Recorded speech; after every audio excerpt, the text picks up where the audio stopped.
What's going on? It's your boy Sermon, thesermonsdomain.com, and we are here with X to the V. Vizzy, what's going on, man? Bro, you already know, we out here.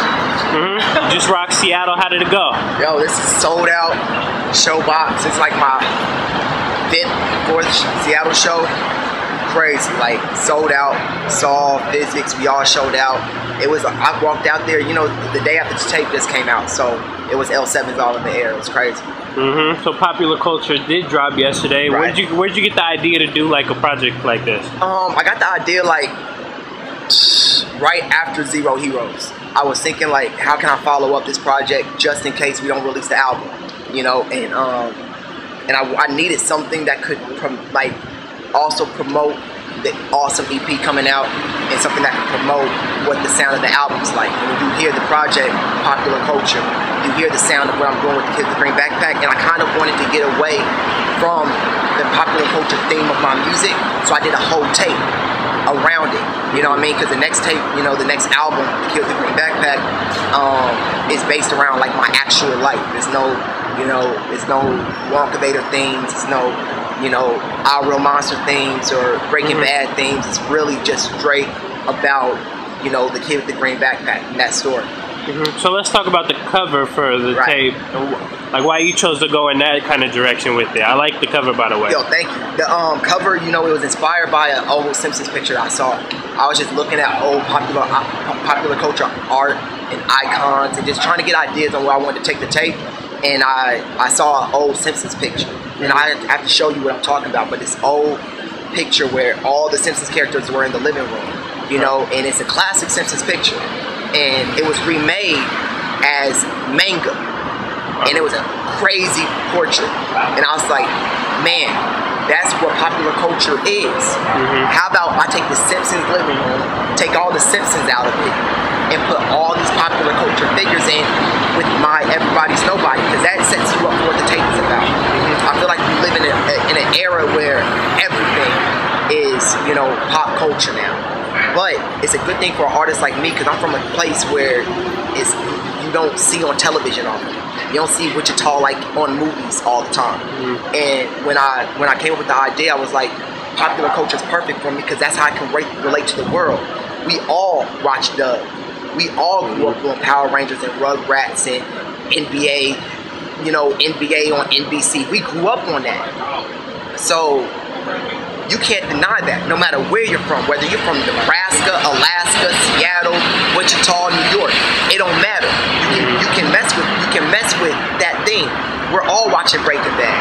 We all doing that, no matter what, or at least hearing about it. So I felt like we could all relate to that to get ready for the Kid with the Green Backpack, which is more into my story about a dude from a small town with a big dream, you know.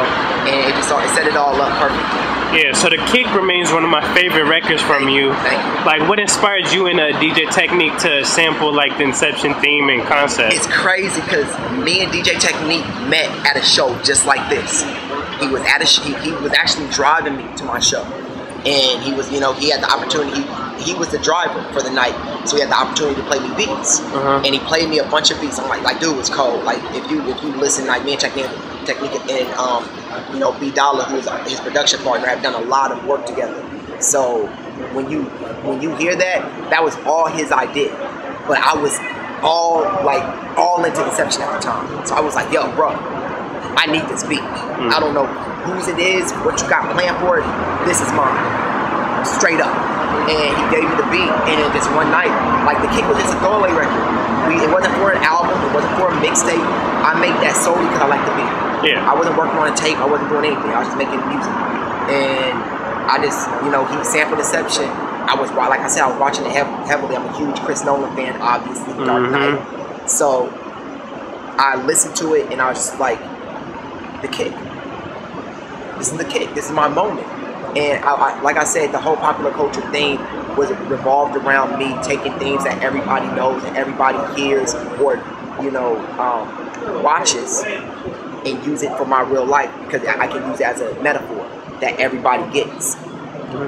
So seeing the success behind Inception, you know, Warner Brothers kind of expressed the interest of doing a sequel to it, but you know, Christopher Nolan's kind of like, I don't know. What do you think about it? Do you think a sequel would be good? Would you want to see a sequel? They can't do a sequel to Inception unless they take away all those characters and redo it. You know, if they did it. Chris Nolan's a genius. Like, he was a genius. He's kind of like me, but directing. Nah, but he's really a smart, like a smart writer. So I wouldn't think if he was going to do it, and he decided he was going to do it, I would think it's going to be amazing. You know what I mean? Because you just have to trust somebody's art like that. Like I said, I'm a huge fan of it. Before you know, Dark Knight, like Batman Begins, Following, Memento, I was already on that, so I trust his work. But that would be kind of crazy if they did it Inception too. But personally, I wouldn't like to see it. I'm a big fan of the movie. I know where that movie went. I know how it ended. They can't go. They shouldn't go anywhere else with it. But trusting Christopher Nolan. Definitely. So with you being a big comic book fan, I have to ask this. You know, what'd you think of the Avengers movie? Yo, Avengers was crazy. Like, for me, it was amazing because I understood the writing of it. I understood the comic characters. I understood how they all write. Like, I understand how they all act. And one thing that they pulled off the best that I actually thought it was gonna suck, because you can't put that many good actors in a movie and expect it to be good. Yeah, you can't. We've seen it fail over and over and over. So when I went in with low expectations, and I came out like amazed of what from what I saw, and the way that they just used all the characters from Thor to Captain America to Iron Man. Like, as a comic geek, the Easter eggs were amazing. So like I was amazed by Avengers. And I can't wait to see Spider-Man this summer. I can't wait to see Dark Knight Rises. Dark Knight Rises is like, that's your most anticipated movie of the summer? Of my life. I'm good at it. I'm good. Like, it's the last one. I'm good. I'm good. Okay, so you kind of stole one of the questions I was going to ask about what movie you're looking for this summer. But what movie would you like to see made? Any type of movie? Comic book, whatever. My movie, the Squarians, the comic book I'm working on right now. That's what I would like to see made. Because, so if I was, to pick any comic or anything to be made into a movie, it would definitely be my comic, Squarians. Because, like, the concept I'm creating for it, I feel like it's brand new. It's never been done. It's like creative, all that. What up, G? And like, really what I'm trying to do with the project is like, I would like to say X-Men meets the Sandlot. So imagine that movie, and that's what I'm trying to create. It's about it's about 5 kids who get a special power, and I can't explain all of it. You have to actually see it, and then you'll understand. When's the comic book coming out? I'm working on the comic book. Are you drawing it yourself? I'm not drawing it, but I'm writing it myself. And I'm actually working on with an illustrator, an upcoming illustrator on it. So it's gonna be really crazy to see that come to life, because I'm making all the words, but it's not lyrics. But it's so clever when you read it. It's like XV raps through a comic book. It's crazy. Okay, so going back to the music, another concept I liked a lot was a Wonkavator. Right. Talk to me about like the creation of that. What happened was my producer, the Awesome Sound, he was making a beat, and that sample was at the very beginning of it, and that was it. It was just that sample at the beginning of it, and I was like, dude, that sideways and slantways and longways and backways part is money. Why don't you sample that? And he was like, okay, like what? And I did the sideways, the slantways, and longways, and backways. Keep going. Yeah, and it's crazy because then he chops the, like, and it's just a really quick clip of Charlie, and he like sampled that part throughout the beat. So you're like, throughout the whole beat. It's just like, what? It's nuts. And then actually, Sermon's Domain exclusive, that was actually the record B.O.B. was supposed to be on it. And I've been hearing people say Big Sean was supposed to be on it. I've been hearing a bunch of different things. But B.O.B. was originally on that record. And Emilio just came through in the clutch and jumped on the record. And then B.O.B. wanted to do Our Real Monsters. Yeah. So I think B.O.B. would have sounded crazy on that one. I agree. B.O.B., I agree. When he killed Our Real Monsters, and Emilio killed he did. Like, he showed out, and that's all I wanted him to do. So he came through and did his one too, and that's my God. So it worked out perfect. Yeah, so on popular culture, I noticed there wasn't any production from Seven. Yeah. Can you explain, what happened with that? Why he's not on there? Well, all right. So yeah, me and Seven, we actually stopped working on like in the middle of popular culture, we stopped working, you know, on music together. I believe that his situation was, you know, he was working on mad projects, and you know, a lot of people like, dude, my Twitter, everything is, where's Seven? Where's Seven? Where's Seven? There's no Seven on the project. But Seven's released like 3 albums fully produced. Like he's fully produced 3 albums in the past year, you know, and that's where Seven is. It's not, has nothing to do with me, has nothing to do with Awesome Sound, has nothing to do with the Squarian movement and what we're trying to do with the project. Like when I say I gave people popular culture to prepare them for the album, that's the sound you're gonna get. Point blank, period, the end. There's no Seven on the album. There's like Just Blazing on the project, Awesome Sound on the project, Captain Jones on the project.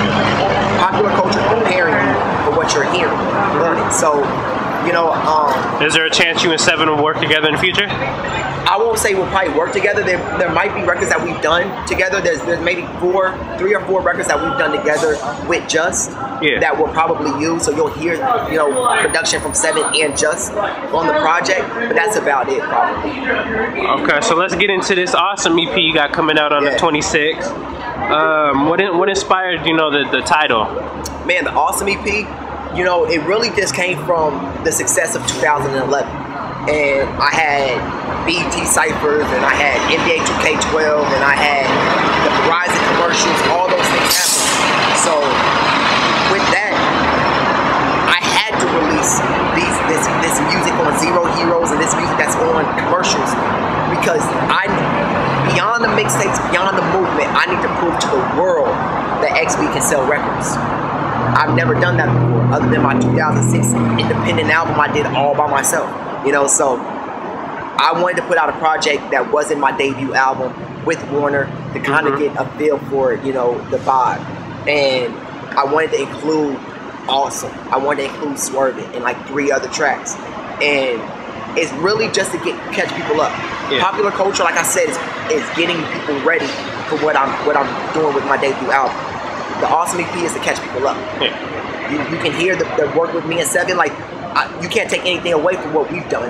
We've done the Awesome, Swerving, Everybody's Nobody, When We're Done, all those records, those were preparing for it, but a lot of people missed them because of the success of Awesome and the success of the Verizon commercial and NBA 2K12 and popular culture.